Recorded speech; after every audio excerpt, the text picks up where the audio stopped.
Benvenuti amici! Today we're traveling to the heart of Naples with the traditional ziti alla Genovese. This dish is a testament to the beauty of simplicity, bursting with the comforting flavors of slow-cooked onion and beef. In this video, our Nonna Lulu will walk us through how to make this classic Sunday sauce, step by step. Perché oggi facciamo la Genovese, un piatto povero, poverissimo. Lulu says that the pasta alla Genovese is considered a poor man's dish because the sauce base are onions, carrots, and celery, with a few pieces of economic stew beef. It's also considered a white ragu in Italian because it has no tomato.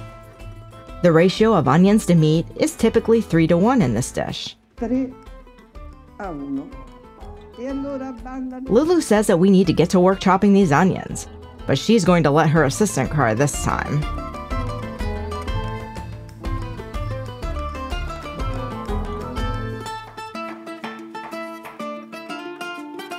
Che fatica. Guardare è stato faticosissimo. Watching is such tiring work, Lulu jokes.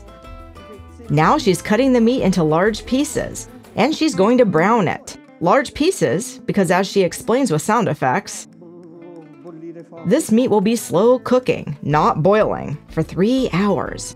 Piano piano, as they say in Italian. Lulu loves lard, but use olive oil or clarified butter if you prefer.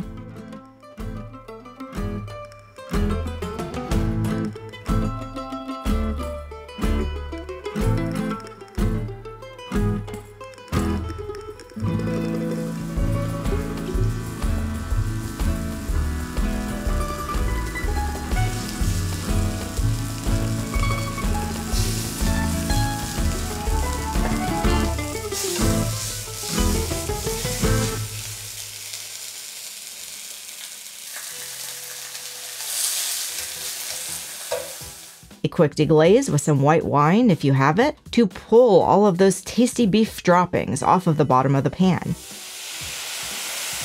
Okay.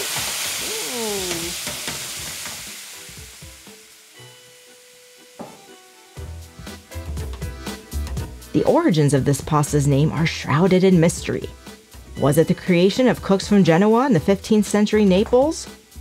Or the brainchild of an elusive Mr. Genovese? Another captivating theory suggests the influence of Swiss mercenaries from the canton of Geneva, who were stationed in Naples and had a penchant for onions. We'll let you ponder the riddle, and don't forget to share your theories in the comments. Our carrots and onions are minced, and they head into a Dutch oven with a few tablespoons of olive oil. La carota e il sedano.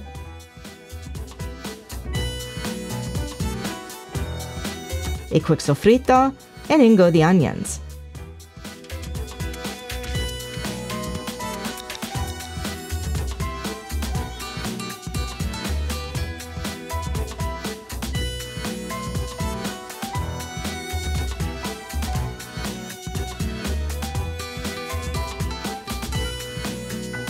Our lovely brown beef, and enough water to cover the ingredients.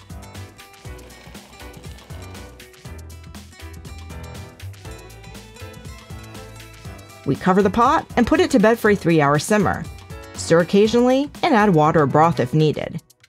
Perché deve fare blu, blu, no blu, blu, blu. Per tante ore. Buon riposo.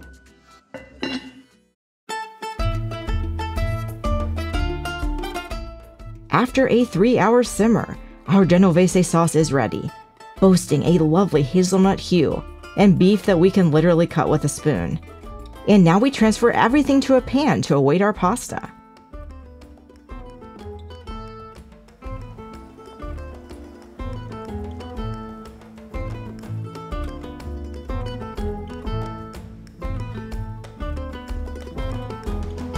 Look at how this meat is falling apart. You can break it into pieces as large or small as you prefer. However, we do want the onions to be dominant here, so don't shred the beef too much. Il ragù è pronto e adesso pensiamo alla pasta. Time to put the pasta on to boil. Here we are using the traditional ziti that needs to be cut into 3 pieces. Che vanno tagliati comunque, li taglieremo a pezzi. You can buy them already pre-cut, but trust me, snapping them is actually quite fun, and a stress reliever, as Nonna Lulu points out. E allora, aspettando che l'acqua bolle, spezziamo questi ziti e oltretutto fa piacere questo taglio che diamo. Ah, vedete? Saccate! È anche antistress questo. Anyway, if you don't like them, opt for a more robust rigatoni, for example.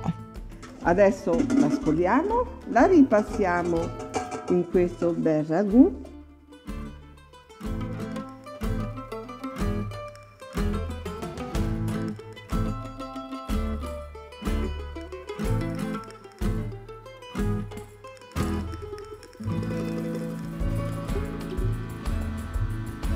Una bella manciata di pecorino.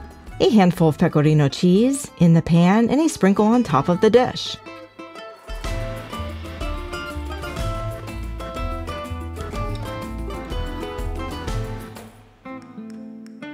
Che piatto!